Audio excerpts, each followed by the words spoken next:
Welcome, everybody. Thank you so much for coming along to the seminar today. My name's Jane Waite, and I'm, as always, incredibly excited to be chairing today's seminar. And this is our third in a whole year of seminars that are around teaching programming with or without AI. And we are definitely focusing on the new approaches to teaching programming at school and also undergraduate level, where we're thinking about how AI can support that teaching and learning. And I'm really excited that today's session is going to think about the learner that is involved in this situation. So now I get to the important bit, and that's introducing our speakers. So that's Yash, who's there. Yash, do you want to give us a wave? There's Yash. And then Professor Mary Lou Maher, and they're from they're from the University of North Carolina at Charlotte. And Yash is currently he's doing his PhD, an interdisciplinary PhD in computer science and sociology. And his research, it investigates the impact of the individual identity on technology interaction and learning, and it focuses on artificial intelligence and computer science education. And for me, that thing of focusing on the person is so important. I think sometimes we're so stuck in the technical stuff. Mary Lou Maher is a professor at the Department of Software and Information Systems at the university, same university as Yash in Charlotte, and it's UNC, so that's the University of North Carolina at Charlotte. And she also directs the Center for Education Innovation and co-directs the HCI, or the Human-Centered Computing Lab. And her research covers various areas, including integrated cognitive and deep learning models in AI, which sounds very complicated, ethical and human AI interaction, and inclusive computer science education, which I know is very dear to lots of people's hearts who are here in the seminar. In their talk, Yash and Mary Lou will delve into the impact of AI tools like ChatGPT on students' programming skills. And as the use of these tools is still largely untested, in schools and in education, it's so important that we have these kind of studies that investigate actually how they affect student learning. And I am really looking forward to hearing more about their study and how they evaluated students' learning to program in different conditions and looking at their attitudes and behaviours. So that's it. That's me done. So I'm going to pass over to Yash and Mary Lou, and thank you for coming along. Thank you so much, Jane, for the awesome introduction. My name is Yash Tadimalla, and today we're going to discuss more about the role of researching identity in the context of AI learning. And before we get started, I would like to introduce my advisor and mentor and co-conspirator, Dr. Mary Lou Maher. Hi, do you want to go to the next slide? Okay, thank you. So everything you heard about me is true. There's one bit of new information. Starting in February, I have assumed the role of the Director of Research Community Initiatives at the Computing Research Association. This is a nonprofit organization in the United States, and my role is to conduct visioning activities for the computing research community to see what's next and to advise government agencies and federal funding agencies on where should be policy that's not there and where should be funding that's not yet there. So if you have any questions about my new role, please feel free to reach out. But I am also Yash's supervisor, and all those things that Jane said about me are true. I'm happy to be here. Thank you so much, Dr. Maher. My name is Yash Tadimalla, he, him pronouns. I'm in my fourth year PhD here at UNC Charlotte. I'm originally from India, and I did my master's at UNC Charlotte in data science, and I was really curious about the role of human experience and how that impacts people's lives and pathways and their career opportunities. And then I've been working with Dr. Maher on different NSF projects looking at computer science education. And over the last 3 years, I tell people I started AI research right before ChatGPT was released, which has been interesting. And again, thank you so much for being here, and thank you to the Raspberry Pi Foundation for this opportunity. Dr. Maher, would you like to kick us off?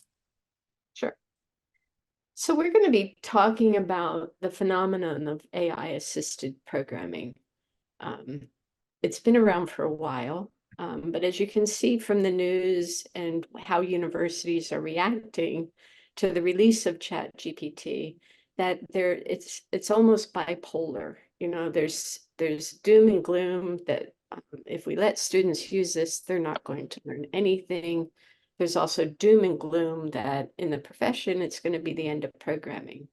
But there's also the sort of optimistic view that says this is going to really make a difference for many of our students because it'll facilitate learning. It'll make them more efficient. It'll improve the quality of the code they produce. This study is to consider how all of that plays out when you look at it through the lens of identity. So next slide. So our context here is the classroom or the lab. So we have students in the lab learning how to program, and we're looking at what happens if they have AI assistance or they don't. And we're trying to understand the implications of this AI assistance on students with different backgrounds before we launch into making a decision about which tools and what kind of AI assistance.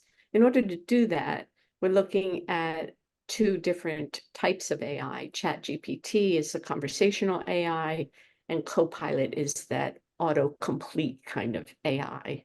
Copilot can do more now than just complete the statement they're working on, but it can actually generate the rest of the code for them. So that's our context. Now, the context, if you think about it, because this started back in February 2023, our studies, the tools have moved on. But what we're looking at is the difference between a conversational interface and a completion interface. Those are different.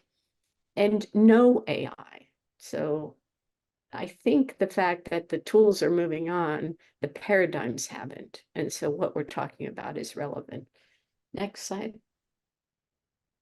And the reason why we want to not just look, we want to look at identity specifically is because Pew Research in 2021, they did a study in America about public perception of AI, which included students, professionals, educators, and across all the demographics.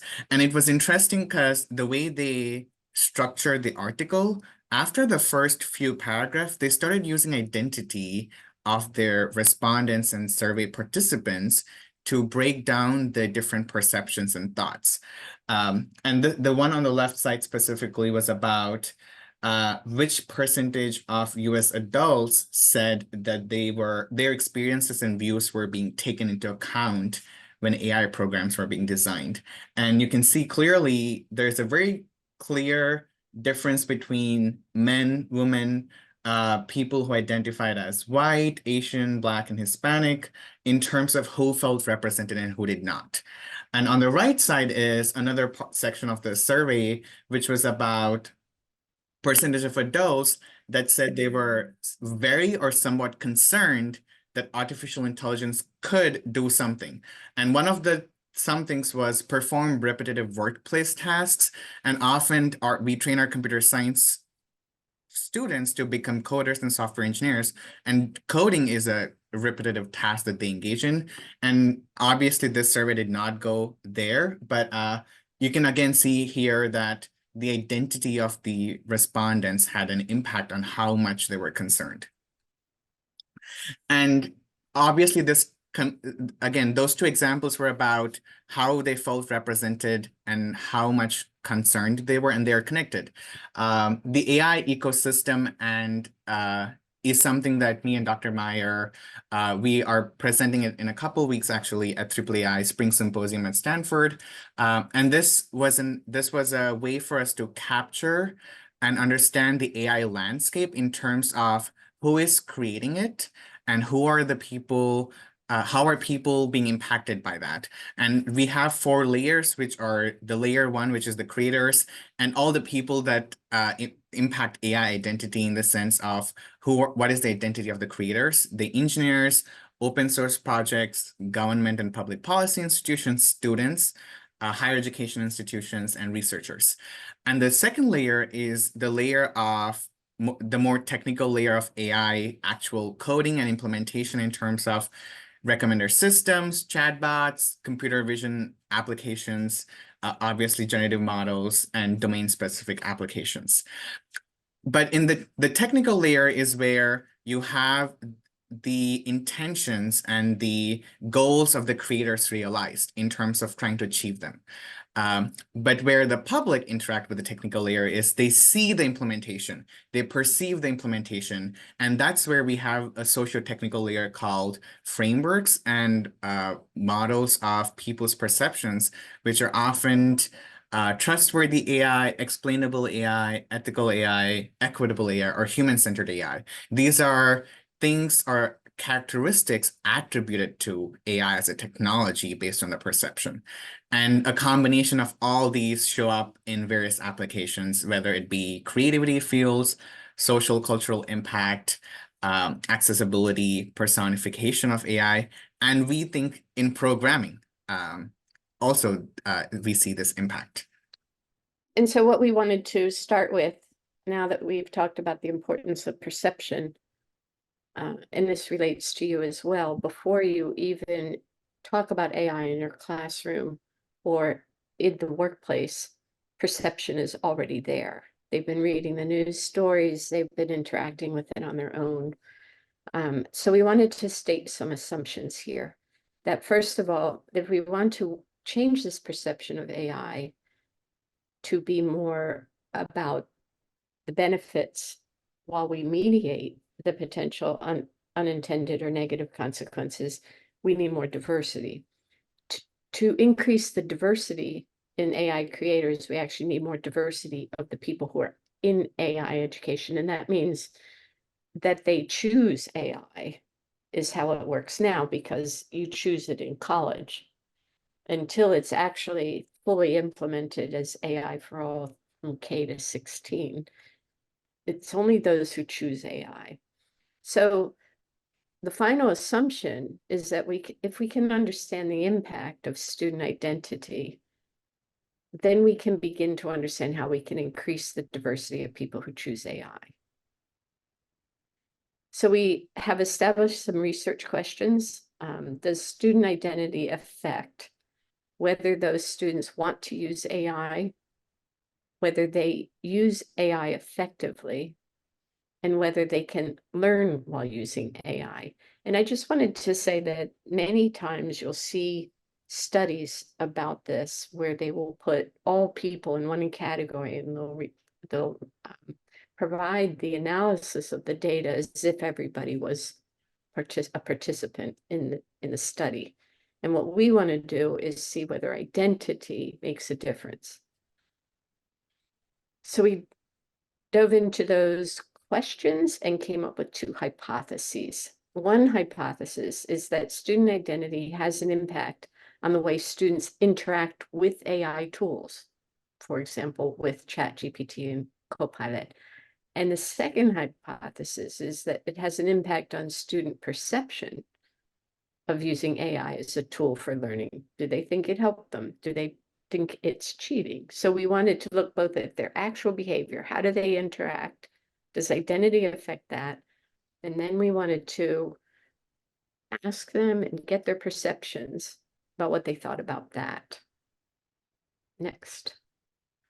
So we broke it down into a between subjects design, which means each person participates in only one condition. One condition is no AI, where they do everything that the others did, the other conditions.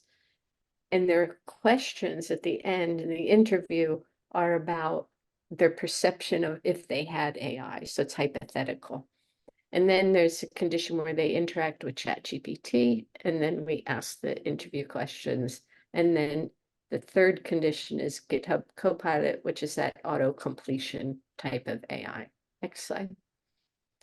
Our study protocol is we do a survey to start with, and we'll talk about what those survey questions are, but there's two kinds. How much prior knowledge do they have about programming? And then the demographic information. They do a pre-task and a post-task quiz in order for us to see whether performing the programming task changed their ability to answer those questions.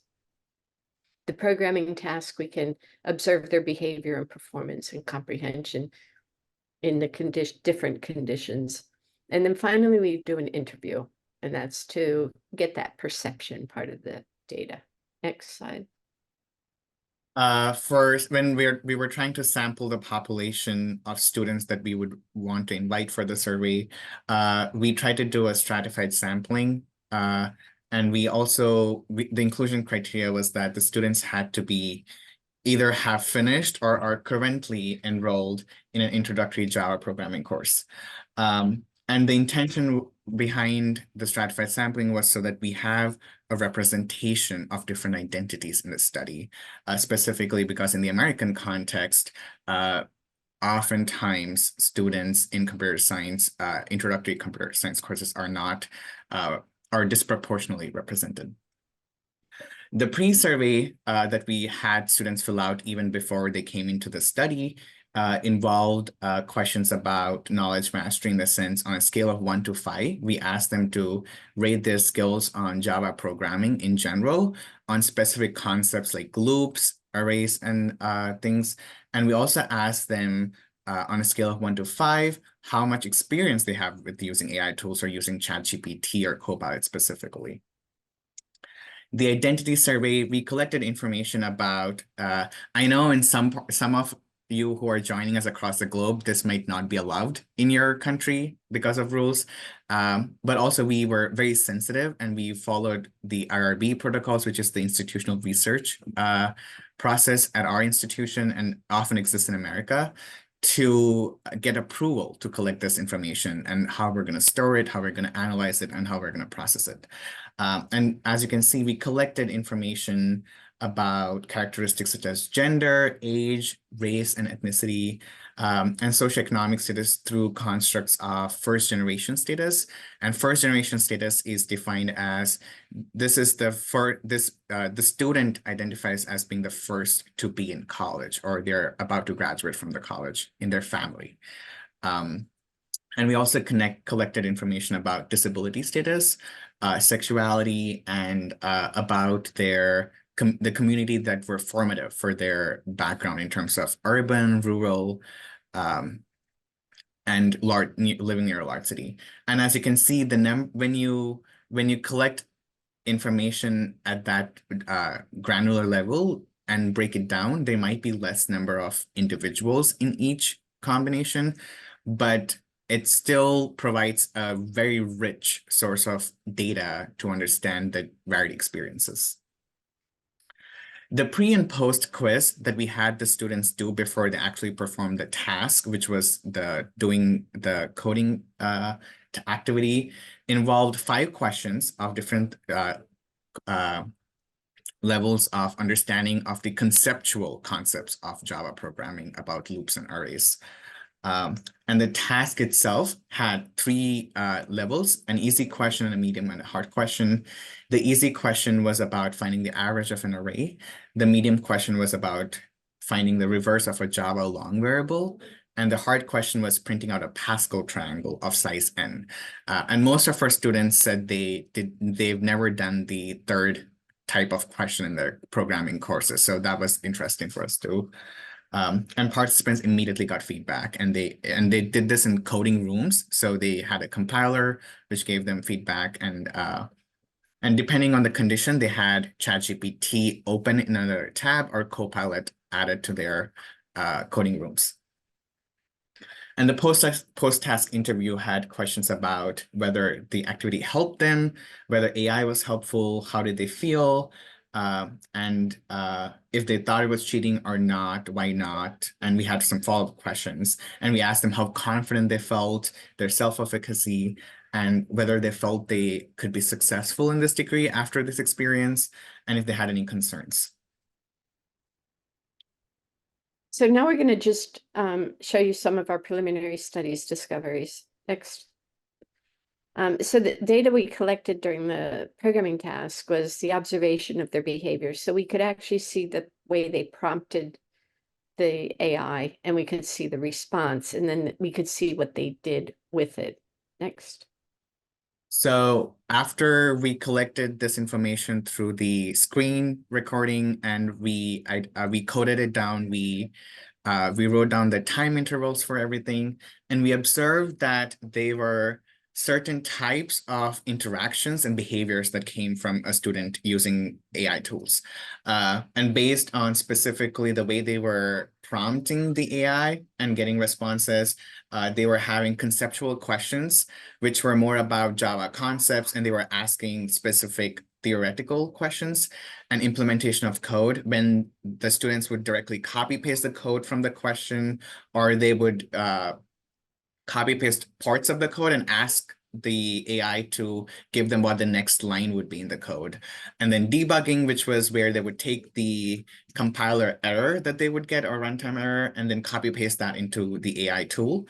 And some students, again, we observed that some students were more well prepared to use the AI. Some could even prompt the AI to act as if like a research scientist. So there was also AI alignment angle involved, and those we categorized as other. And we also observed that in the prompt and response, we saw, was the student asking a reasonable prompt? Was it a prompt that made sense in terms of what they were exactly trying to get from the AI? Did AI give them a reasonable response? Was it factually correct? Again, the AI's capabilities are changing day by day, but there is some AI hallucination examples, but it looks almost like the perfect answer, but it doesn't compile.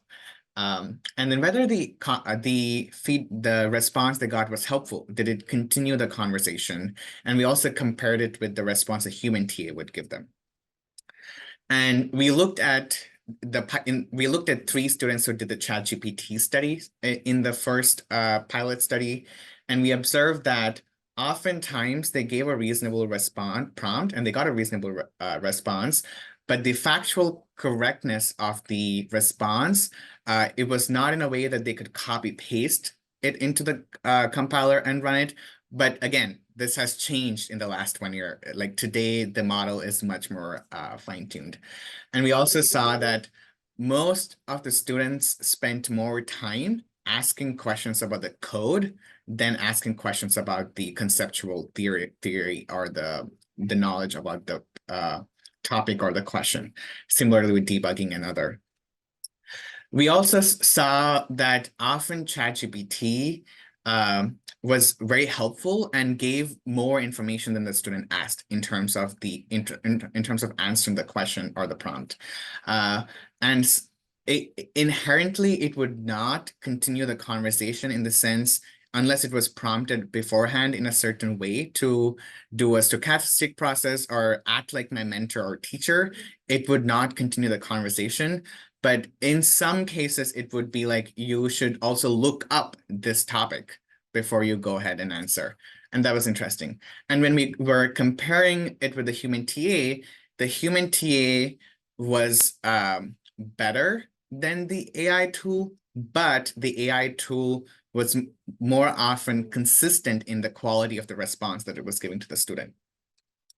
And we looked at these three students in terms of their identities, their backgrounds and experiences. We saw that they had very different experiences in terms of the way they used the AI tools. And we also saw that their identities and background information was very different. We saw the amount of time they spent on different tasks, and the interview responses were also very different for each of them. And that, again, propelled us to look much more deeper into this identity component and the role it played in these interactions.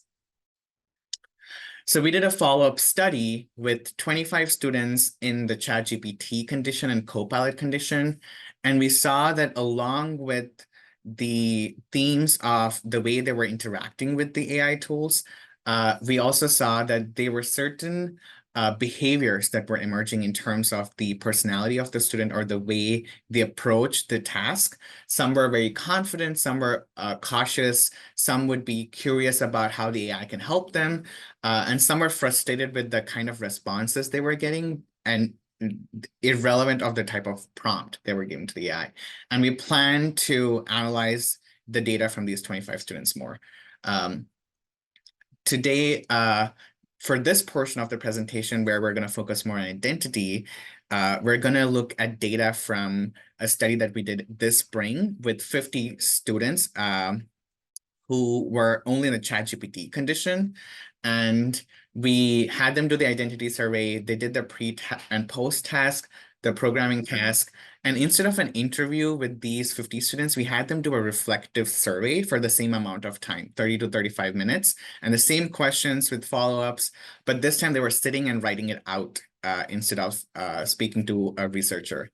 And the goals, again, were to look at how an intersectional analysis of the participants' response to the identity survey can help us understand their behaviors and patterns more, and also identify meaningful cohorts. And I'm going to talk more about that and explore any associations between those two. So we originally had 59 students and 55 students participated in the study, and after data cleaning we had around 50 students. And when researchers often think about identity, they approach it from the sense a human being has different demographic information. It's almost a checkbox in a survey. And you have number of female students, number of male students. Again, first generation student is status of the student, which has, in American higher education context, proven to be a good indicator of student preparedness to succeed in the course, and ethnic and racial category information. But for this specific study, we wanted to take an intersectional approach.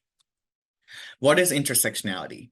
Or an intersectional approach? And intersectionality is a term that came out of the Black feminist social theory. It was coined by Dr. Kimberly Crenshaw, and it states that a person experiences different privileges and barriers and forms of oppression, not just in an additive lens of their different identities combining, but a multiplicative or exponential way of those identities overlapping. And since then, the term has helped a lot of social scientists and social researchers approach identity of students in sociology of education or people in workforce in HR studies to understand, to break down almost a person's identity into different components of ethnicity, culture, race, social class, nationality, language, religion, disability status, and gender, and see how those intersect with one another and impact their experience. And that's where the concept of cohorts come in. And the way we look at cohorts is cohorts are basically a combination of specific identities that you look at students' experiences together. And here we have three combinations. In sociology, historically, people have looked at race, gender, and socioeconomic status. And in the educational context, the first generation student status is a pretty good indicator of that. And we looked at the combination of being a first generation student and being a student who identifies as Black, African-American, Hispanic, Middle Eastern, or Asian, has a very different experience than being just a first generation student. Similarly, the intersection of gender and race and ethnic categories and first generation status and gender. And our cohorts for this analysis are also a combination of gender and first generation status, race and first generation status, race and gender, race and ethnicity and gender. Something that we want to do, but we couldn't because of the number of participants, at least in this study, was an intersectional combination of all three identities.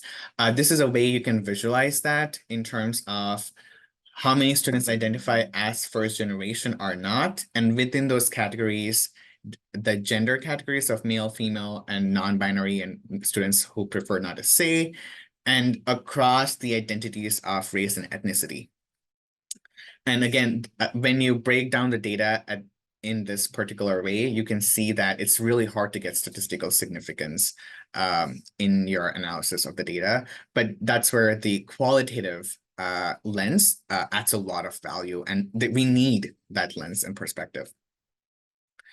This is an example of how we visualize the data. We used Power BI, and it's a tool that allows you to look, again, using an intersectional lens on the data.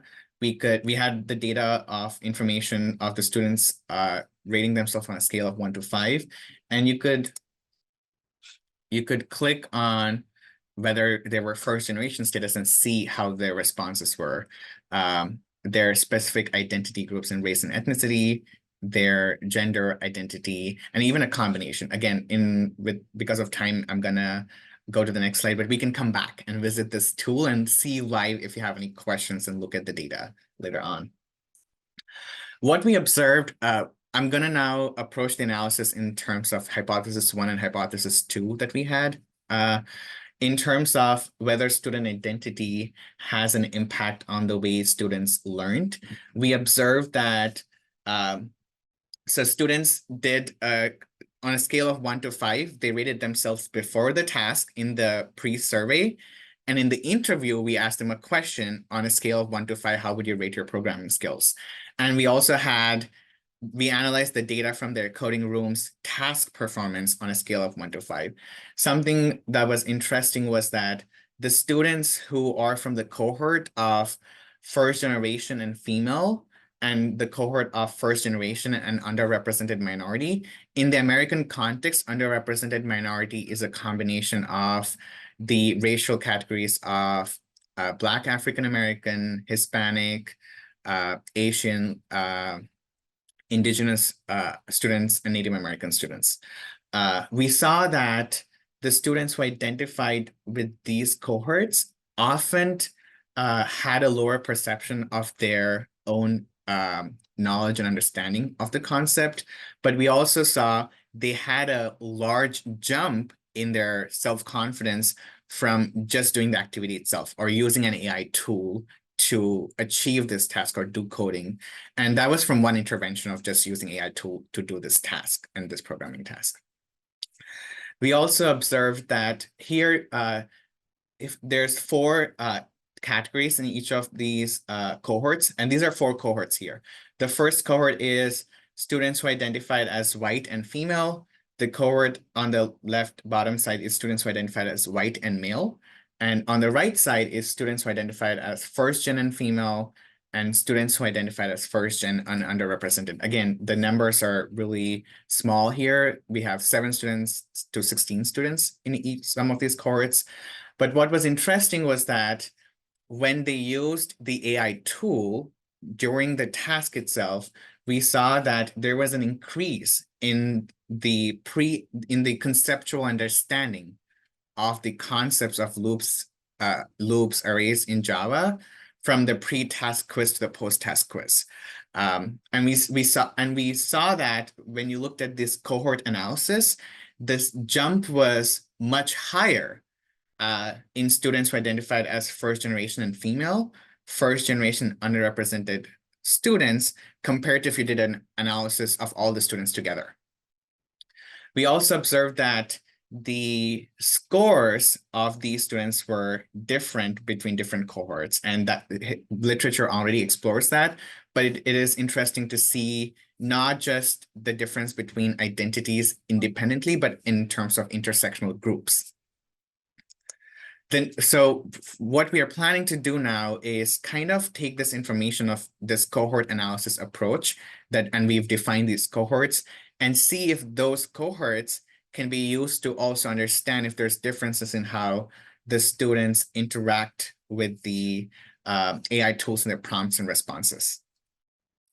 Coming to the perception of AI tools, we looked at their responses for those questions in the interview questions, which they took as a reflective survey on whether the AI was helpful, whether they considered cheating or not, whether it motivated them to learn more about programming. We saw that in the first question of whether the AI was helpful or not, 37 students said, yes, it was helpful. 8 said no, 4 said maybe. What was interesting was that all the students who said no or maybe identified with one of the intersectional identities of either being a student who identifies as female, as being a student who was first generation, a student from the underrepresented or minority group, or a combination of those identities. This is a response from someone who said it did help them. Again, this was a student who identifies as white, female, not first generation. They experienced a disability and they're from a suburban background. They said, even though they said that AI was helpful overall, they felt like the AI could not understand them, and that they had ChatGPT do the task for them. Even though they overall felt it was helpful, they didn't learn a lot.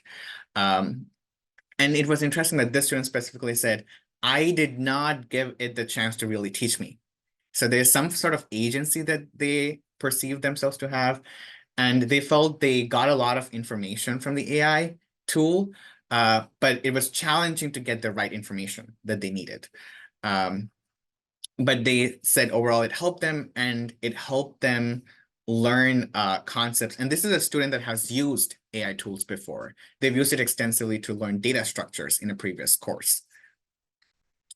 And a student who said no to AI helping them, this was a student who identified as white, non-binary, not first gen, came from a rural background.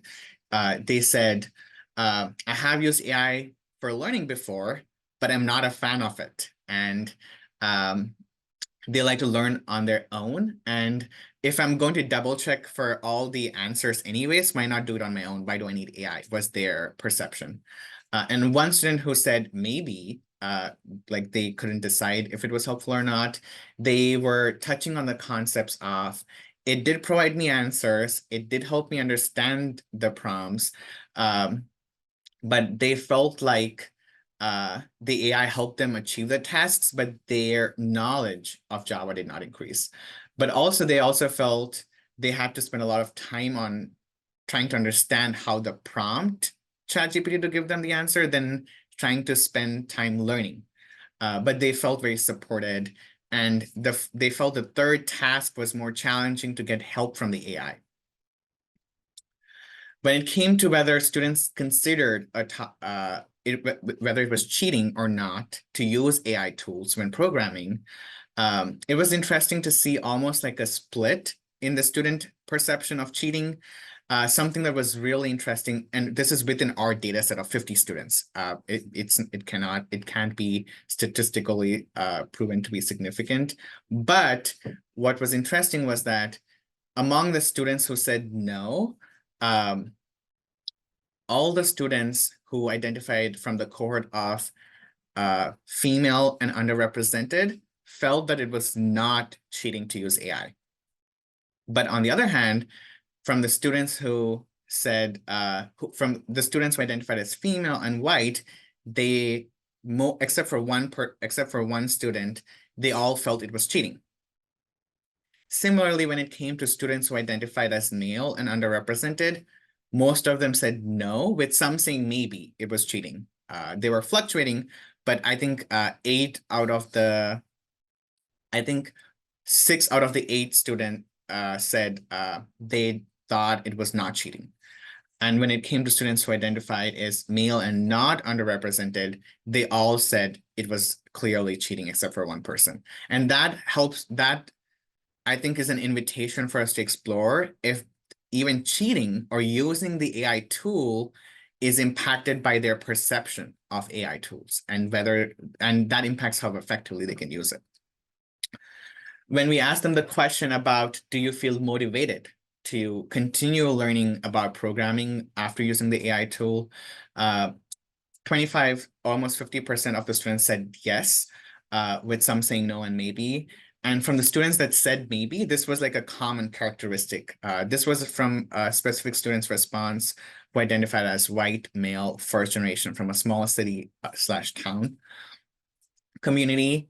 They said they have used AI tools many times. it was interesting. They said, I mean, who hasn't used ChatGPT? And this is a student from a small town who identifies as being first generation. And they also mentioned how it was being used in middle school, elementary schools, high schools and colleges and everywhere. So it's a part of life for the student. And they said it has motivated them to do the homework. But what was interesting was that they said they felt motivated to do the actual homework on their own, because when they had ChatGPT, why would they want to copy from someone else or try to cheat or try to get help from others when they had AI? So that's a nuance that, again, needs more exploration. And a student who said no, this was a student who identified as Black or African-American male, not a first-generation student from a small town.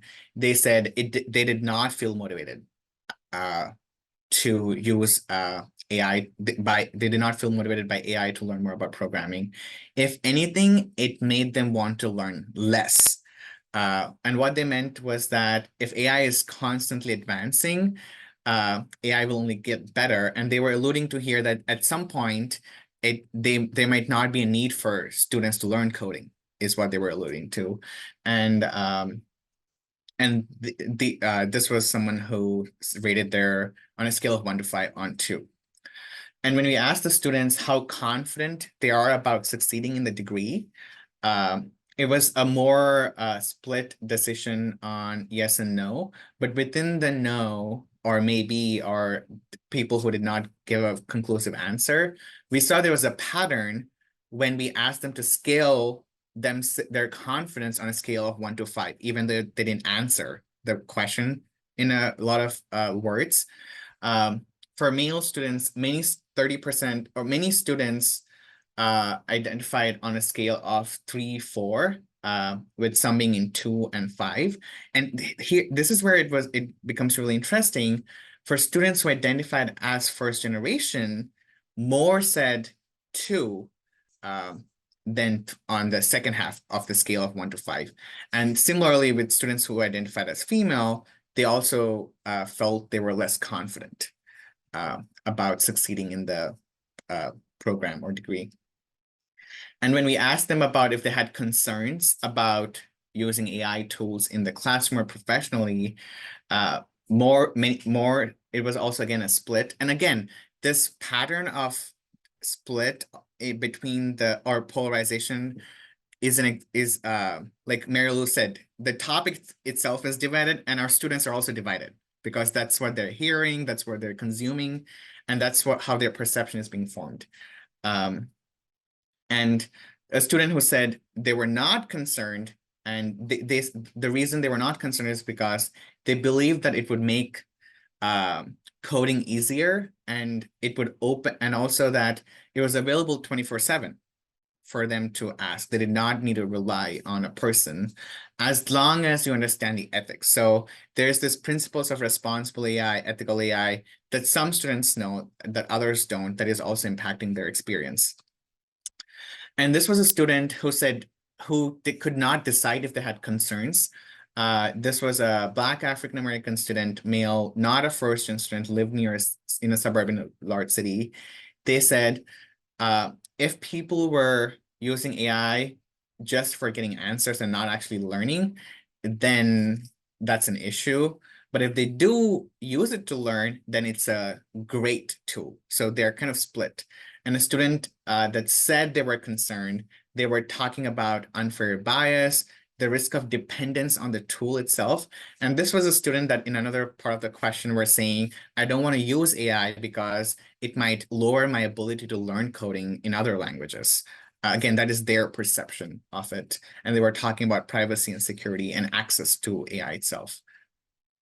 So that's a lot of information. And again, it was really interesting how when you look at it in terms of distributions and numbers and tables, sometimes we don't really understand how the identity of the student can have such a big impact on their personal experience of using the AI tool. And here we're making policies and decisions about, do we want to use it or not? And we are taking that collective decision for a group of people on our own.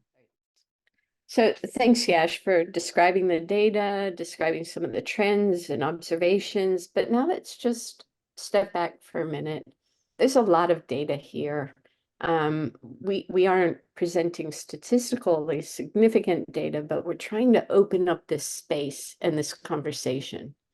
So what are the contributions of this work so far before we do a final analysis? One contribution is how important it is to understand how student identity affects how they choose to interact with AI tools.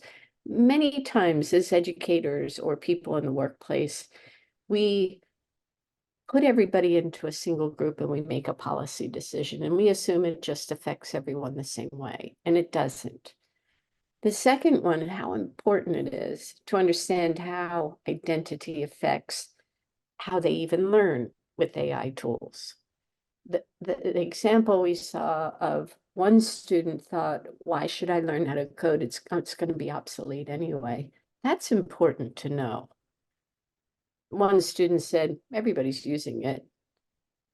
So it's important to know that when you ask me, do I use it? Of course I use it. And we've heard that too in our classes where a professor will ban it and the students use it anyway. So that's really important to know if identity affects how they learn using AI.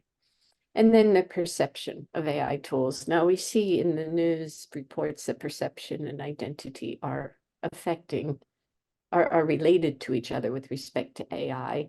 What does it mean in the classroom?